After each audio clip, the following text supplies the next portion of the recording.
Everyone welcome back to our new video. I hope आप सभी बढ़िया होंगे। आज के इस वीडियो में यहाँ पे हम बात करने वाले हैं बेस्ट फ्लेक्सी कैप फ़ंड की, जिसमें मैं आपके साथ यहाँ पे दो फ़ंड डिस्कस करने वाला हूँ फ्लेक्सी कैप कैटेगरी के, और फिर हम यहाँ पे समझेंगे कि दोनों में से कौन सा बेस्ट है आपके लिए। तो बिना देरी के शुरू करता हूँ मैं आज का वीडियो। मेरा नाम है उत्कर्ष और आप देख रहे हैं उत्कर्ष शर्मा फाइनेंस कोच। जैसे मैंने बताया कि हम यहाँ पे बात करने वाले हैं दो फ्लेक्सी कैप कैटेगरी की। दो फ्लेक्सी कैप कैटेगरी होती क्या है? फ्लेक्सी कैप कैटेगरी अगर हम बात करें तो एक फ्लेक्सिबल कैटेगरी होती है, जिसमें जो फंड मैनेजर है उसको ये पूरी तरीके से फ्रीडम होता है कि वो लार्ज कैप में इन्वेस्ट कर सकता है, मिड कैप में इन्वेस्ट कर सकता है, स्मॉल कैप में इन्वेस्ट कर सकता है। इससे याद आया कि कुछ एक सवाल मेरे पास आए थे कि कुछ ऐसे फंड्स हैं जिसमें जो वो फंड जो है वो कंजर्वेटिव तरीके से बिहेव कर रहा है, वो उतना रिटर्न मिलेगा कि नहीं मिलेगा, ये सारे सवाल मेरे पास आए थे।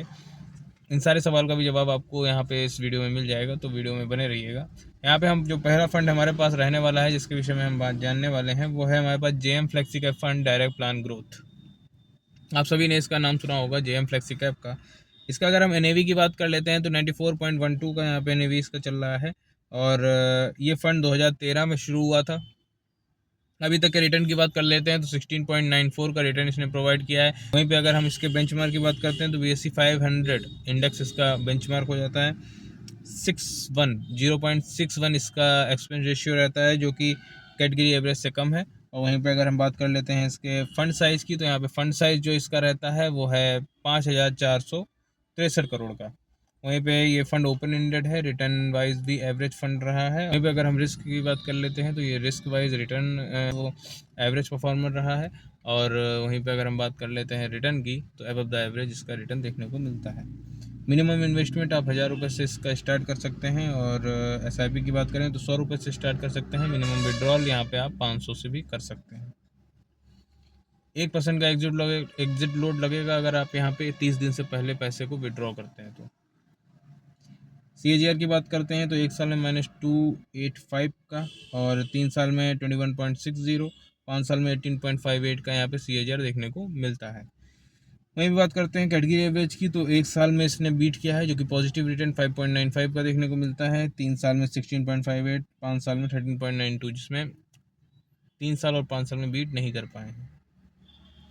बात कर लेते हैं इसके रेशियोज़ की, तो यहाँ पे वॉलीटिलिटी हाई देखने को मिलती है, शार्प रेशियो इसका ओके है, टर्नओवर रेशियो अच्छा है, रिटर्न वाइज भी फंड काफ़ी सही देखने को मिलता है, अल्फ़ा भी इसका काफ़ी अच्छा देखने को मिलता है। ये था हमारे पास JM flexi cap fund direct plan growth.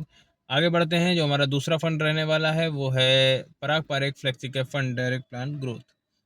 इस फंड के विषय में आप सब जानते भी होंगे, मैंने वीडियो भी बनाया है। इसी फंड से रिलेटेड क्वेश्चन आए थे कि क्या ये फंड कंजर्वेटिव तरीके से बिहेव कर रहा है और इसमें हमें उतना रिटर्न नहीं मिल रहा है।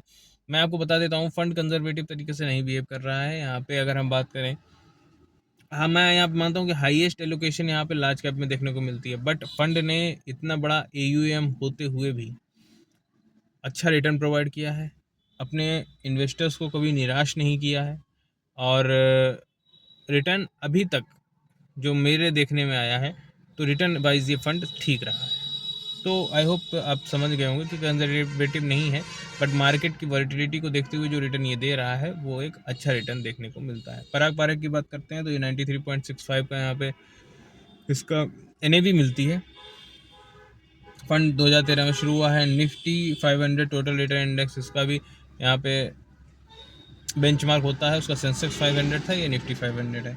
वहीं पे 0.63 की एक्सपेंस रेशियो लगता है, जो कि 0.61 का जेएम फ्लेक्सी कैप में लग रहा था। लेकिन हाँ, दोनों ही अगर हम बात करें कैटेगरी एवरेज से कम है। इसका फंड साइज़ है 1,33,308 करोड़ का, जो कि बहुत बड़ा फंड साइज़ हो जाता है, और ओपन एंडेड फंड है, रिस्क ग्रेड लो है, और return grade above the average है।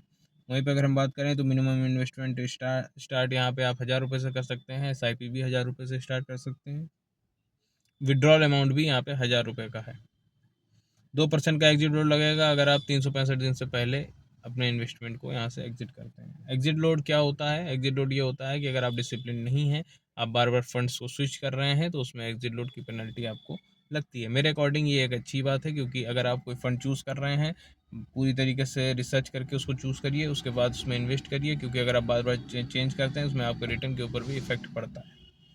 वहीं पे बात करते हैं CAGR की, तो 1 साल में पॉजिटिव रिटर्न 6.67, 3 साल में 20.34 और 5 साल में 18.71 का रिटर्न देखने को मिलता है। लगातार 1, 3 और 5 तीनों सालों में इस फंड ने अपने कैटेगरी एवरेज को बीट किया है। वहीं पे अगर हम बात करते हैं JM फ्लेक्सी कैप की, वहाँ पे पहली साल में माइनस का रिटर्न देखने को मिला था। एसेट एलोकेशन यहाँ पे इक्विटी में 75.56, डेट में 20.56 और अदर्स में 3.88 का देखने को मिलता है, जिसमें लार्ज कैप में लार्ज कैप में यहाँ पे देखने को मिलता है लगभग 72% का इन्वेस्टमेंट, मिड कैप में 21.67, स्मॉल कैप में 3.98। नो डाउट यहाँ पे लार्ज कैप में देखने को मिल रही है, बट उतना रिटर्न भी आपको ठीक देखने को मिलता है।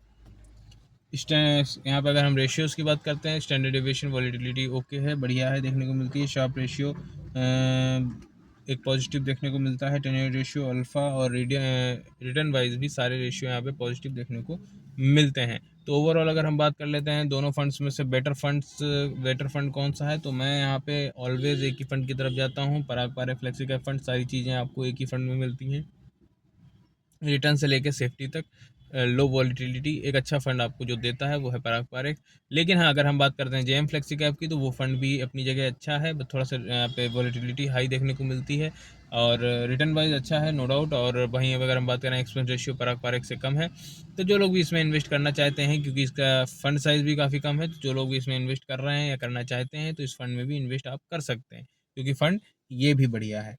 लेकिन जो लोग पराग पारक में जाना चाहते हैं, नो डाउट उसमें आपको कोई सोचने की ज़रूरत नहीं है, आप चाहें तो इसमें जा सकते हैं। आपके विज़न के अकॉर्डिंग, आपके गोल के अकॉर्डिंग और आपकी सेफ्टी पर्पज़ के अकॉर्डिंग जो फंड आपको फिट बैठता है उसमें आप इन्वेस्ट कर सकते हैं। आई होप आपको वीडियो पसंद आया होगा। जी जानकारी अच्छी लगी है तो वीडियो को लाइक करिएगा, चैनल को सब्सक्राइब कर दीजिएगा। किस टॉपिक पे आपको नेक्स्ट वीडियो चाहिए प्लीज़ आप कमेंट बॉक्स में बताइएगा। मिलता हूँ नेक्स्ट वीडियो में, तब तक के लिए धन्यवाद।